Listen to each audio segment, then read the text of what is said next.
Superman and Me by Sherman Alexie. I learned to read with a Superman comic book. Simple enough, I suppose. I cannot recall which particular Superman comic book I read, nor can I remember which villain he fought in that issue. I cannot remember the plot, nor the means by which I obtained that comic book. What I can remember is this: I was 3 years old, a Spokane Indian boy living with his family on the Spokane Indian Reservation in eastern Washington state. We were poor by most standards, but one of my parents usually managed to find some minimum wage job or another, which made us middle class by reservation standards. I had a brother and 3 sisters. We lived on a combination of irregular paychecks, hope, fear, and government surplus food. My father, who was one of the few Indians who went to Catholic school on purpose, was an avid reader of westerns, spy thrillers, murder mysteries, gangster epics, basketball player biographies, and anything else he could find. He bought his books by the pound at Dutch's Pawn Shop, Goodwill, Salvation Army, and Value Village. When he had extra money, he bought new novels at supermarkets, convenience stores, and hospital gift shops. Our house was filled with books. They were stacked in crazy piles in the bathroom, bedrooms, and living room. In a fit of unemployment inspired creative energy, my father built a set of bookshelves and soon filled them with random assortments of books about the Kennedy assassination, Watergate, the Vietnam War, and the entire 23 series of the Apache Westerns. My father loved books, and since I loved my father with an aching devotion, I decided to love books as well. I can remember picking up my father's books before I could read. The words themselves were mostly foreign, but I still remember the exact moment when I understood, with a sudden clarity, the purpose of a paragraph. I didn't have the vocabulary to say paragraph, but I realized that a paragraph was a fence that held words. The words inside a paragraph worked together for a common purpose. They had some specific reason for being inside the same fence. This knowledge delighted me. I began to think of everything in terms of paragraphs. Our reservation was a small paragraph within the United States. My family's house was a paragraph, distinct from the other paragraphs of the Lebrettes to the north, the Fords to our south, and the tribal school to the west. Inside our house, each family member existed as a separate paragraph, but still had genetics and common experiences to link us. Now, using this logic, I can see my changed family as an essay of 7 paragraphs. Mother, father, older brother, the deceased sister, my youngest twin sisters, and our adopted little brother. At the same time I was seeing the world in paragraphs, I also picked up that Superman comic book.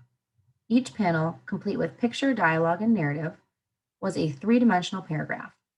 In one panel, Superman breaks through a door. His suit is red, blue, and yellow. The brown door shatters into many pieces. I look at the narrative above the picture. I cannot read the words, but I assume it tells me Superman is breaking down the door.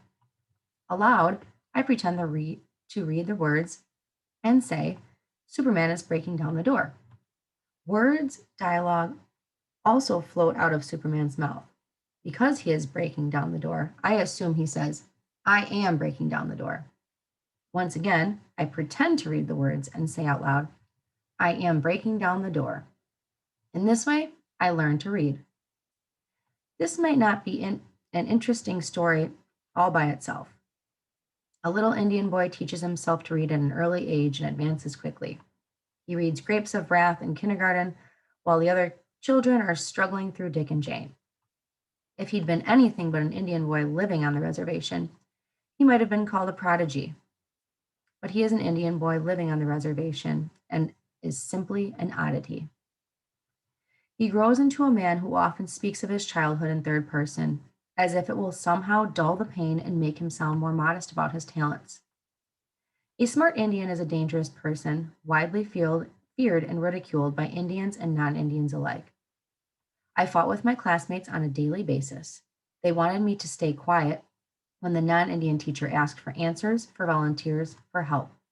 We were Indian children who were expected to be stupid.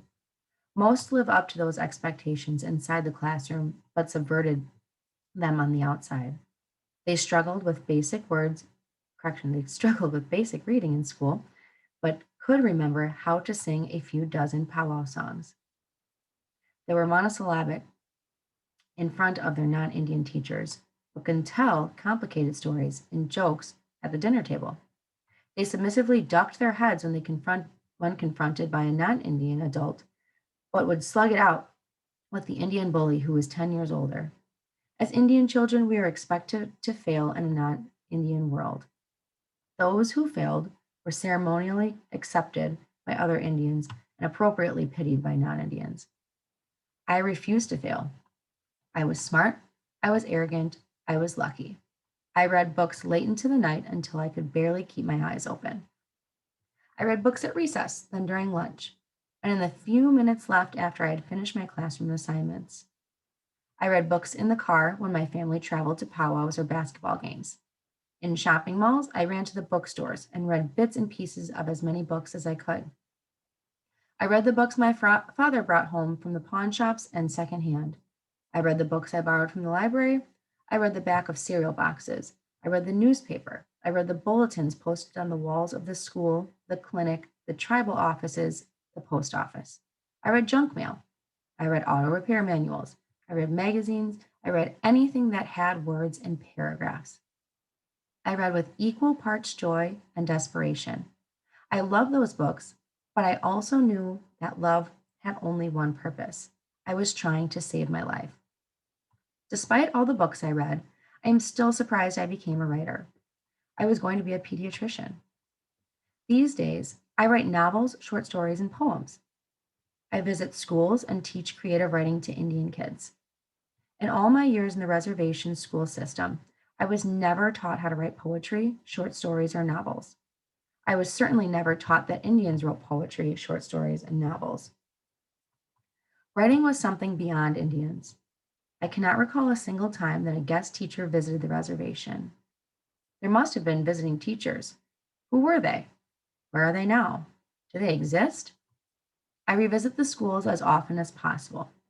The Indian kids crowd the classroom. Many are writing their own poems, short stories, and novels. They have read my books. They have read many other books. They look at me with bright eyes and arrogant wonder. They are trying to save their lives. Then there are the sullen and already defeated Indian kids who sit in the back rows and ignore me with theoretical precision. The pages of their notebooks are empty. They neither carry pencil nor pen. They stare out the window.